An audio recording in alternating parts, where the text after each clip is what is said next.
क्या आपको भी टेंस से डर लगता है या फिर आपको टेंस समझने में परेशानी होती है? तो ये वीडियो आपके लिए ही है, क्योंकि इस वीडियो में मैं आपको बिल्कुल बेसिक से टेंस सिखाने वाली हूं। जब इस तरीके से एक छोटा बच्चा टेंस को समझ सकता है तो फिर आप क्यों नहीं। तो चलिए देखते हैं।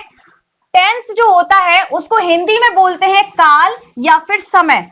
हम लोग जो डेली लाइफ में बातचीत करते हैं उसमें हम तीन समय, तीन तरीके की ही बातचीत करते हैं। एक जो अभी चल रही है, जो अभी हो रहा है। दूसरा जो कल हो चुका है, या फिर जो आने वाला है उसकी बात हम करते हैं। जैसे मैं अभी आपको पढ़ा रही हूं तो ये अभी प्रेजेंट की बात हो रही है।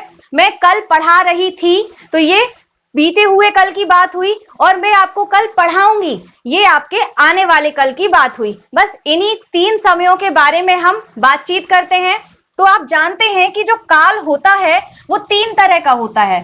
पहला होता है वर्तमान काल, जो अभी चल रहा है। दूसरा भूतकाल, जो बीत चुका है। और तीसरा होता है भविष्य काल, जो आने वाला है ना। बस यही तीन तरीके होते हैं। इसको हम इंग्लिश में क्या बोलते हैं? तो देखिए, इंग्लिश में हम बोलते हैं प्रेजेंट, भूतकाल को हम बोलते हैं पास्ट, और भविष्य काल को हम बोलते हैं फ्यूचर। ठीक है, तो इस तरह से जो हम बातचीत करते हैं, जो हमारे टेंस होते हैं वो तीन तरह के होते हैं, प्रेजेंट, पास्ट और फ्यूचर। ठीक है, अब इन सभी टेंसों, इन तीनों तरीकों के भी अलग अलग टाइप होते हैं। तो चलिए उन टाइप्स को भी समझते हैं। यहां पर देखिए, इन तीनों के जो टाइप्स होते हैं वो बिल्कुल एक से होते हैं, मतलब इन तीनों के टाइप्स बिल्कुल सेम होते हैं। प्रेजेंट देखिए, इनके इन सभी के चार चार टाइप होते हैं, जिसमें से इसका टाइप है, पहला टाइप होता है इंडेफिनिट, दूसरा कॉन्टिन्यूअस, तीसरा परफेक्ट, और चौथा होता है परफेक्ट कॉन्टिन्यूअस।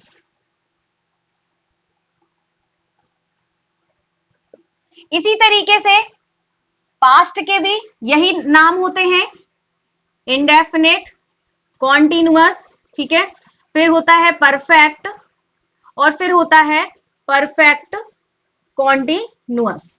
इसी तरह से फ्यूचर के भी नाम होते हैं, इंडेफिनिट, कॉन्टिन्यूअस, फिर होता है परफेक्ट, और फिर होता है परफेक्ट कॉन्टिन्यूअस।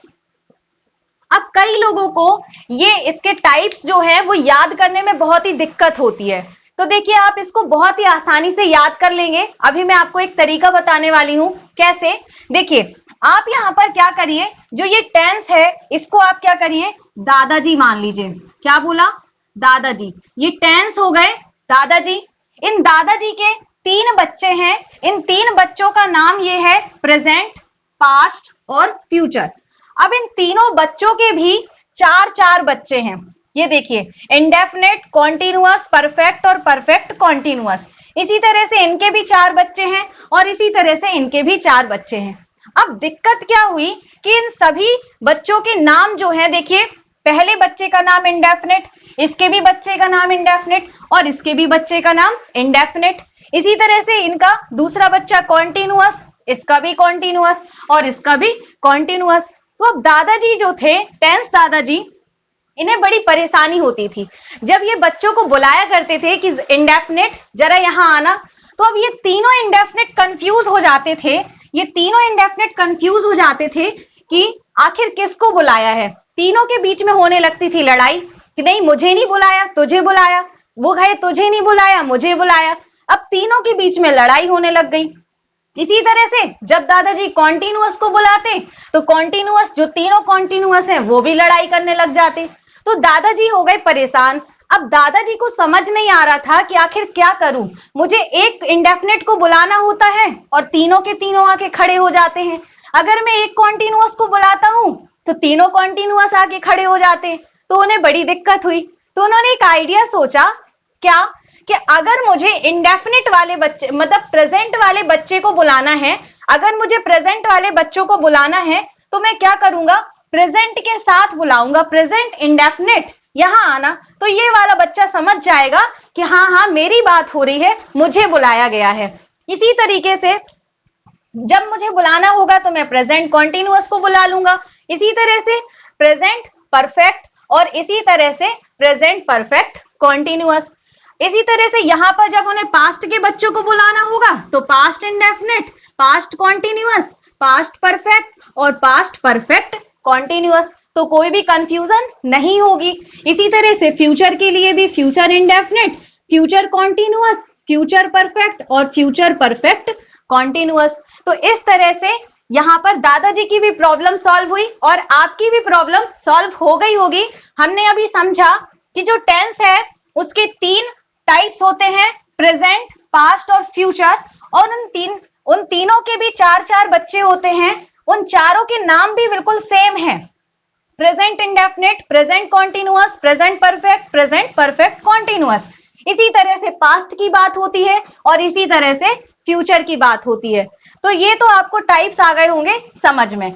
अब देखिए, आप सोच रहे होंगे कि यहां पर जो भी बात हो रही है वो एक समय की बात हो रही है। जो टेंस होते हैं वो हमें बताते हैं कि कोई भी काम जो है किस समय में हुआ है, या जो बात हो रही है वो किस समय की है। जैसे आज की बात हो, कल बीते हुए कल की बात हो, या फिर आने वाले कल की बात हो। लेकिन टेंस हमें यह भी बताते हैं कि आखिर काम कितना हुआ। देखिए, ये जो इंडेफिनिट है, कॉन्टिन्यूअस परफेक्ट है और परफेक्ट कॉन्टिन्यूअस है, इनका आखिर मतलब क्या है ये अब हम समझने वाले हैं। तो देखिए, जो टेंस होता है उससे हमें 2 तरीके की चीजें पता चलती हैं। पहली चीज हमें पता चलती है कि जो काम है वो किस समय का है, किस समय का है, वो तो हमें पता चल गया, प्रेजेंट है कि पास्ट है या फ्यूचर है, पहली बात।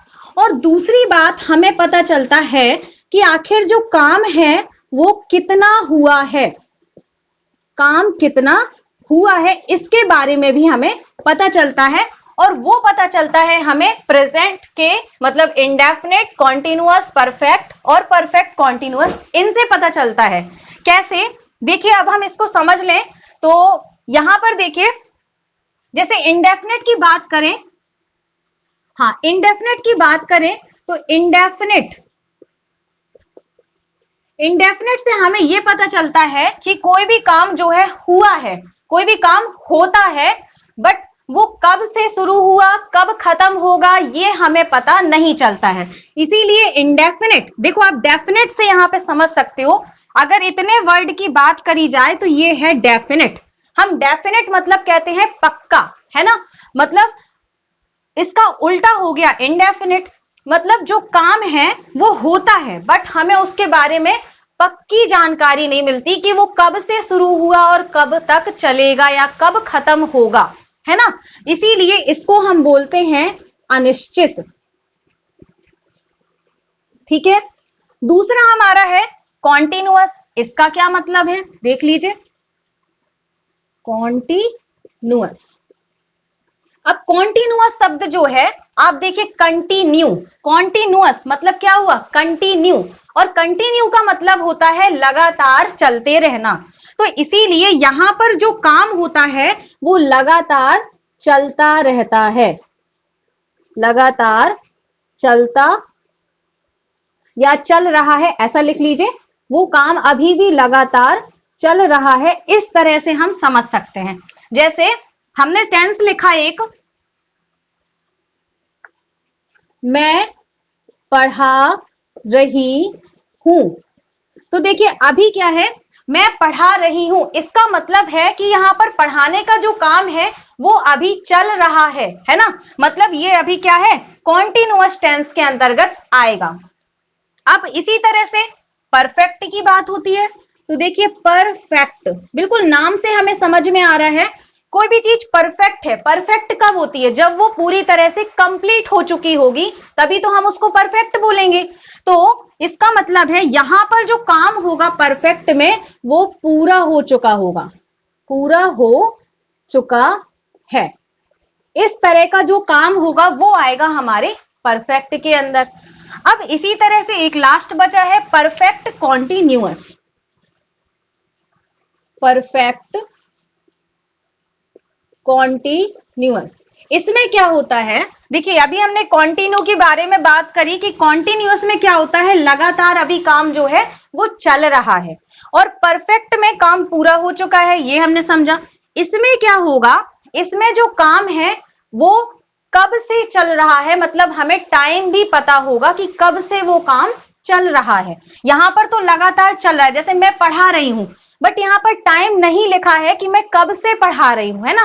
जैसे मैं कहती कि मैं 2 घंटे से पढ़ा रही हूं, तो हमारे पास टाइम भी आ जाता कि भाई ये जो काम है पढ़ाने का वो 2 घंटे से चल रहा है। इसका मतलब जो कॉन्टिन्यूअस वाला होगा इसमें क्या होगा, इसमें हमें समय भी दिया रहेगा, समय के साथ में काम चल रहा है। जैसे अभी मैंने आपको एग्जाम्पल दिया, मैं 2 घंटे से पढ़ा रही हूं, इसका मतलब हुआ कि ये जो काम है पढ़ाने का वो 2 घंटे से शुरू हो रहा है और अभी तक चलता जा रहा है, अभी भी चल रहा है पढ़ाने का काम।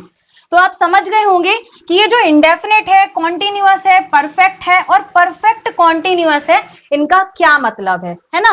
नाम से ही हमें सारी चीजें क्लियर हो रही हैं। इंडेफिनेट का मतलब हुआ अनिश्चित, जिसमें काम चलता है। जैसे मान लीजिए मैं स्कूल जाता हूं, मैं खाना खाता हूं, अब खाना खाता हूं तो कब से कब तक खाता हूं ये कंफर्म नहीं है। मैं स्कूल जाता हूं तो कितने बजे से जाता हूं, कितने बजे तक जाता हूं, ऐसा कुछ भी पता नहीं होता है। तो इंडेफिनिट में मेन हमारी आदतों को बताया जाता है, ठीक है ना। मैं ऐसा करता हूं या करता था, जब पास्ट की बात आएगी तो फिर पुराने समय की बात होगी, तो इसका मतलब है कि मैं करता था ये काम, है ना। फिर कॉन्टिन्यूअस का मतलब हुआ कि लगातार अभी वो काम चल रहा है, मतलब वो अभी जारी है। फिर परफेक्ट की बात होती है, मतलब वो काम पूरी तरह से कंप्लीट हो चुका है। जैसे मैं खाना खा चुका हूं, मतलब खाना खाने का काम मेरा पूरा हो चुका है, तो ये आएगा परफेक्ट के अंदर। परफेक्ट कॉन्टिन्यूअस, इसका मतलब जैसे अभी मैंने आपको एग्जाम्पल दिया, आप भी समझ सकते हैं। अब जैसे मान लीजिए आपके लिए एग्जाम्पल लें, मैं 4 घंटे से पढ़ाई कर रही हूं, तो 4 घंटे से पढ़ाई कर रही हूं, मतलब पढ़ाई करने का काम अभी भी चल रहा है, और साथ में वो 4 घंटे से टाइम एक फिक्स हमें पता है कि कब से वो काम चल रहा है। तो इस तरह से हमने टेंस के टाइप्स पढ़े और उन टाइप्स का क्या मतलब है ये भी हमने अच्छे से समझ लिया है।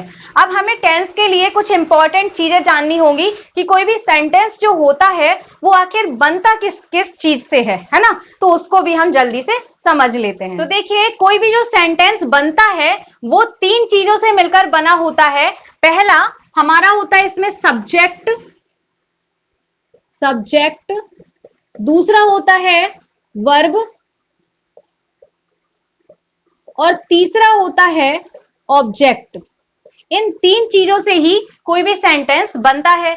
तो आइए समझ लेते हैं कि सब्जेक्ट, वर्ब और ऑब्जेक्ट ये सब क्या होते हैं। किसी भी सेंटेंस में हम कैसे किसी भी वाक्य को देखकर पहचानेंगे कि हमारा सब्जेक्ट क्या है, वर्ब क्या है या फिर ऑब्जेक्ट क्या है। तो देखिए यहां पर आपके सामने 3 वाक्य लिखे हुए हैं। तो देखिए यहां पर सब्जेक्ट का मतलब क्या होता है, सब्जेक्ट का मतलब है जो काम करता है, जिसके द्वारा काम किया जा रहा है वो सब्जेक्ट होगा। जैसे यहां पर लिखा है मैं स्कूल जाता हूं, तो आप बताइए स्कूल जाने का काम कौन कर रहा है, मैं कर रहा हूं, है ना। तो यहां पर जो मैं हो गया वो क्या है, स्कूल जाने का काम कर रहा है, जिसके द्वारा काम किया जाता है, जो काम को करता है वही सब्जेक्ट है। तो मतलब जो मैं है वो सब्जेक्ट हो जाएगा। अब बताइए तुम अंग्रेजी सीख रहे हो, तो अंग्रेजी सीखने का काम कौन कर रहा है, तुम, मतलब तुम क्या हो गया, सब्जेक्ट हो गया, ठीक है। रोहन हॉकी खेल रहा होगा, तो हॉकी खेलने का काम कौन कर रहा होगा, रोहन कर रहा होगा, मतलब जो रोहन है वो क्या हो गया, सब्जेक्ट हो गया। तो आप समझ गए कि सब्जेक्ट का मतलब क्या है, सब्जेक्ट का मतलब है जो काम करता है, ठीक है, वो सब्जेक्ट होता है।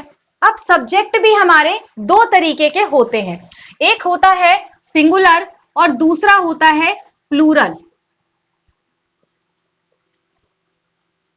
अब देखिए सिंगुलर सब्जेक्ट के अंदर कौन कौन आते हैं, तो सिंगुलर के अंदर आता है ही, she, name.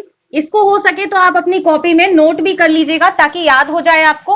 He, she, name, it, this, that, ये सभी आपके सिंगुलर सब्जेक्ट आते हैं। ठीक है, अब देखिए ही का मतलब भी क्या होता है, वह, और सी का मतलब भी क्या होता है, वह। लेकिन जो ही होता है वो लड़के के लिए यूज होता है और सी होता है लड़की के लिए यूज। जैसे हमने बोला ही इज प्लेइंग हॉकी, वह हॉकी खेल रहा है। तो यहां पर जो ही है ये लड़के के लिए यूज हुआ है। अगर हम यहां पर लिख दें सी इज प्लेइंग हॉकी, तो ये क्या हो गया, ये लड़की के लिए हो गया, मतलब लड़की हॉकी खेल रही है, वह हॉकी खेल रही है। तो ही और सी का मतलब भी आप समझ गए। नेम का मतलब नाम हो गया। दिस और दैट भी हमारे सिंगुलर में ही यूज होते हैं। अब प्लूरल के अंदर कौन आता है, आई, वी, दे, यू। याद करना भी बहुत आसान है। देखिए सिंगुलर वाले सब्जेक्ट को बिल्कुल गाने की तरह आपको याद कर लेना। He, she, name it, he, she, name it, बार बार बोलिए, याद हो जाएगा। I, we, they, you, I, we, they, you, इसी क्रम में आप बार बार बोलेंगे तो प्लूरल सब्जेक्ट भी आपको याद हो जाएंगे। अब दिस का प्लूरल क्या होता है, दीज, है ना, और दैट का प्लूरल क्या होता है, दोज। तो ये भी आपको याद रखना है। दीज का मतलब अलग अलग जगह पर अलग अलग हो जाता है, लेकिन ज्यादातर ये, ठीक है। और दोज का मतलब होता है वो। जैसे वो लड़के हॉकी खेल रहे हैं तो वो लड़के मतलब वहां पे दोज बॉयज लगाना पड़ेगा हमें, है ना। हमने कहा ये लड़के आपस में झगड़ रहे हैं तो यहां पर हमें दीज बॉयज लगाना होगा। ठीक है, तो इस तरह से ये हमारे सब्जेक्ट होते हैं सिंगुलर और plural. Singular subject he, she, name it, this, that, I, we, they, you, these, those, ये हो गए हमारे प्लूरल। अब आते हैं वर्ब की बात। अब वर्ब क्या होती है, तो देखिए वर्ब को भी समझ लेते हैं। अब देखिए वर्ब क्या होते हैं, जिस शब्द से किसी काम के होने का पता चलता है। हमें ये पता चल रहा है कि कोई काम वहां पर हो रहा है, आखिर क्या काम हो रहा है, वही हमारे वर्ब कहलाएगी। जैसे मैं स्कूल जाता हूं, तो यहां पर क्या काम हो रहा है, स्कूल जाने का काम हो रहा है। क्या काम हो रहा है, जाने का काम हो रहा है, मतलब जो जाना होगा वो हमारी यहां पर वर्ब हो जाएगी। इसी तरह से तुम अंग्रेजी सीख रहे हो, तो यहां पर क्या काम हो रहा है, अंग्रेजी सीखने का काम हो रहा है। सीखना मतलब ये हमारा जो सीखना है ये हमारा वर्ब हो जाएगा। फिर रोहन हॉकी खेल रहा होगा, तो यहां पर क्या काम हो रहा है, खेलने का काम हो रहा है, मतलब ये जो खेलना है ये हमारी वर्ब हो जाएगी। तो जिस शब्द से हमें किसी भी काम के होने का पता चलता है कि आखिर यहां पर क्या काम हो रहा है, वो हमारा वर्ब कहलाता है। ठीक है, अब वर्ब भी हमारे टेंस में ना दो तरह के हमें मिलेंगे। एक तो मेन वर्ब होती है और दूसरी हेल्पिंग वर्ब होती है, तो उसे भी देख लेते हैं। एक हमारी होती है हेल्पिंग वर्ब, ठीक है, और दूसरी होती है हमारी मेन वर्ब। अब हेल्पिंग वर्ब और मेन वर्ब क्या है, तो जैसे मान लीजिए ये सेंटेंस आपके सामने लिखा हुआ है, सी इज प्लेइंग हॉकी, ये लिखा हुआ है।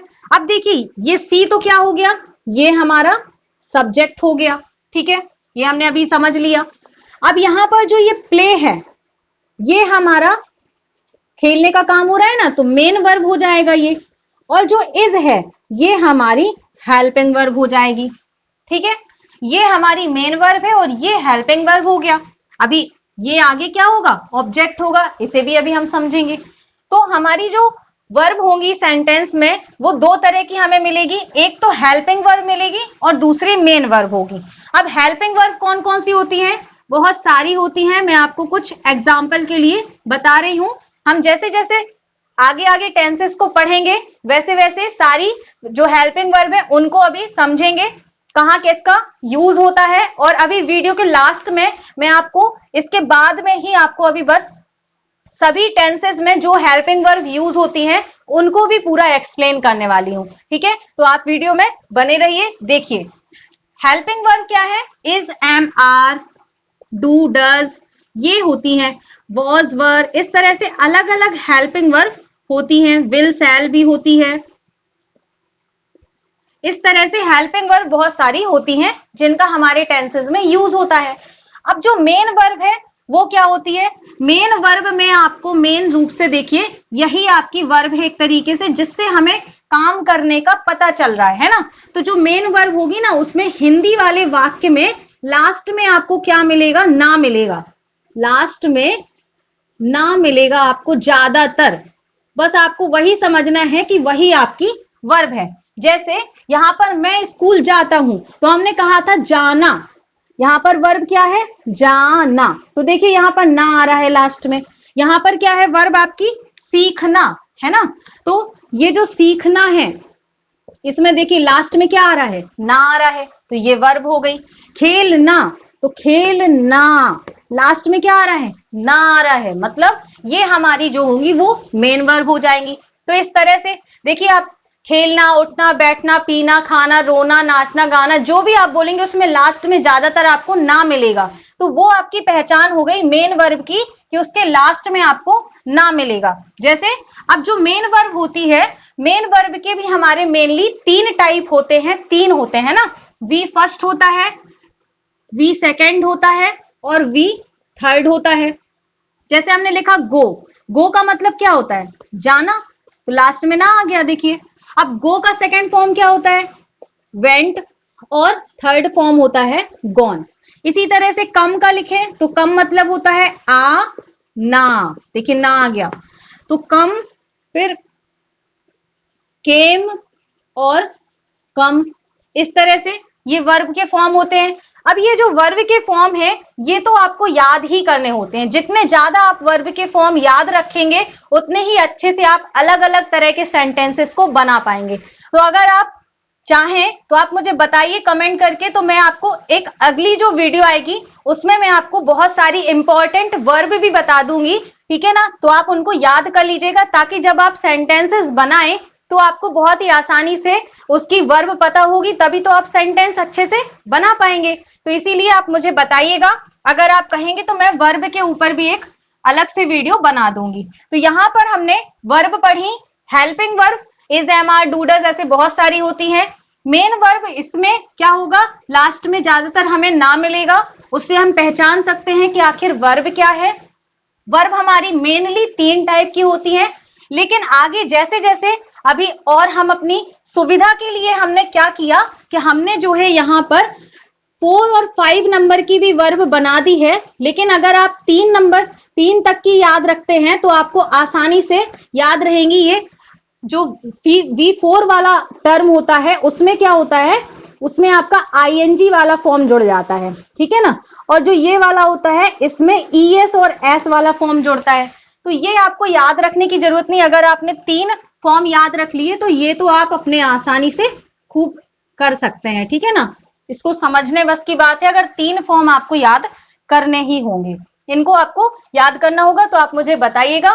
तो हमने अभी सब्जेक्ट पढ़ा, मतलब जो काम करता है वो सब्जेक्ट होगा। वर्ब हमने पढ़ी, जिस शब्द से हमें किसी भी काम के होने का पता चलता है वो वर्ब होगी। लास्ट में हमें ना मिलेगा तो वो मेन वर्ब है हमारी। और ये हेल्पिंग वर्ब अलग अलग टेंस के लिए अलग अलग यूज होती हैं। अब ऑब्जेक्ट क्या होता है? तो देखिए जो ऑब्जेक्ट है वो क्या होगा? ऑब्जेक्ट का मतलब है जिस पर काम होता है, जिस पर काम होता है। अभी इसको समझ लीजिए, जिस पर काम होता है इसका मतलब है जैसे मैं स्कूल जाता हूं तो यहां पर मैं तो हो गया सब्जेक्ट, जाना हो गया वर्ब। तो कहां जाने का काम हो रहा है? स्कूल जाने का काम हो रहा है, तो ये क्या हो गया? ऑब्जेक्ट। तुम अंग्रेजी सीख रहे हो तो तुम तो हो गया सब्जेक्ट, सीखना हो गया वर्ब, ठीक है। क्या सीख रहे हो? अंग्रेजी सीख रहे हो, तो इसका मतलब ये क्या हो गया? ऑब्जेक्ट। तो ऑब्जेक्ट जो है वो हम ना क्वेश्चन पता करके आंसर के रूप में पता कर सकते हैं। जैसे हमने यहाँ पे कहा मैं स्कूल जाता हूं, तो मैं कहां जाता हूं? स्कूल जाता हूं, मतलब स्कूल हमारा ऑब्जेक्ट हो गया। तुम अंग्रेजी सीख रहे हो, तुम क्या सीख रहे हो? अंग्रेजी सीख रहे हो, तो अंग्रेजी हमें आंसर में मिल रहा है तो वो हमारा ऑब्जेक्ट हो जाएगा। रोहन हॉकी खेल रहा होगा। रोहन क्या खेल रहा होगा? हॉकी खेल रहा होगा। तो हॉकी जो शब्द हुआ वो हमारे लिए ऑब्जेक्ट हो जाएगा। तो अब आप हिंदी के वाक्यों को देखकर अच्छे से समझ पाएंगे कि क्या सब्जेक्ट है, क्या वर्ब है और क्या ऑब्जेक्ट है। अब हमने आपसे कहा था कि अलग अलग टेंसेस के लिए अलग अलग हेल्पिंग वर्ब होती हैं। तो अब हम उन्हीं हेल्पिंग वर्ब को देखते हैं कि हमें किस टेंस में किस हेल्पिंग वर्ब का यूज करना है। तो देखिए, प्रेजेंट टेंस में हमने 4 टाइप पढ़े, पास्ट के भी 4 थे और फ्यूचर के भी हमारे पास 4 टाइप थे। तो देखिए, अगर प्रेजेंट इंडेफिनिट टेंस होगा तो उसके लिए हेल्पिंग वर्ब डू या डज यूज होगी। पास्ट इंडेफिनिट के लिए डिड यूज होगा। फ्यूचर इंडेफिनिट के लिए विल या शैल यूज होगा। इसी तरह से प्रेजेंट कॉन्टिन्यूअस के लिए is am are, past continuous के लिए वॉज वर, फ्यूचर कॉन्टिन्यूअस के लिए विल बी और शैल बी। प्रेजेंट परफेक्ट के लिए हैज हैव, पास्ट परफेक्ट के लिए हैड बस यूज होता है। फ्यूचर परफेक्ट के लिए विल हैव और शैल हैव इनमें से कुछ यूज होगा। प्रेजेंट परफेक्ट कॉन्टिन्यूअस में हैज बीन या फिर हैव बीन यूज होगा। पास्ट परफेक्ट कॉन्टिन्यूअस में हैड बीन यूज होगा। फ्यूचर परफेक्ट कॉन्टिन्यूअस में विल हैव बीन या शैल हैव बीन यूज होगा। तो इसको भी आप अच्छे से अपनी कॉपी में नोट कर लीजिएगा और याद कर लीजिएगा, ताकि जब हम सेंटेंसेस बनाएंगे, जब हम एक एक टेंस को पढ़ेंगे, तब हमें उसकी हेल्पिंग वर्ब पता होना चाहिए कि उसमें कौन सी हेल्पिंग वर्ब यूज होना है ना। तो ये आपको अच्छे से याद कर लेना है। तो आज की क्लास में बस इतना ही। आई होप कि आपको पूरी क्लास अच्छे से समझ में आ गई होगी। आपको अगर कोई भी डाउट है तो आप मुझसे कमेंट सेक्शन में पूछ सकते हैं और मुझे कमेंट करके जरूर बताइएगा कि आपको ये क्लास कैसी लगी, समझ में आया या फिर नहीं आया। और अगर समझ में आ गया है तो वीडियो को लाइक कर दीजिए और अपने फ्रेंड्स को भी ज्यादा से ज्यादा शेयर करिए, ताकि ये वीडियो उनकी भी हेल्प कर सके। नेक्स्ट वीडियो में हम इसके जितने भी हमने टेंसेस के टाइप्स पढ़े हैं, उन सभी टेंसेस को हम एक एक करके अलग अलग वीडियो में पढ़ेंगे, ताकि हर एक टेंस को आप अच्छे तरीके से समझ सके, उसके सारे कॉन्सेप्ट आपके क्लियर हो सके। तो अगर आपने अभी तक चैनल को सब्सक्राइब नहीं किया है तो कर लीजिए और नोटिफिकेशन बेल को भी ऑन कर लीजिए, ताकि आपको आने वाले वीडियोस की नोटिफिकेशन मिल सके। तो मिलते हैं नेक्स्ट वीडियो में। Thanks for watching this video.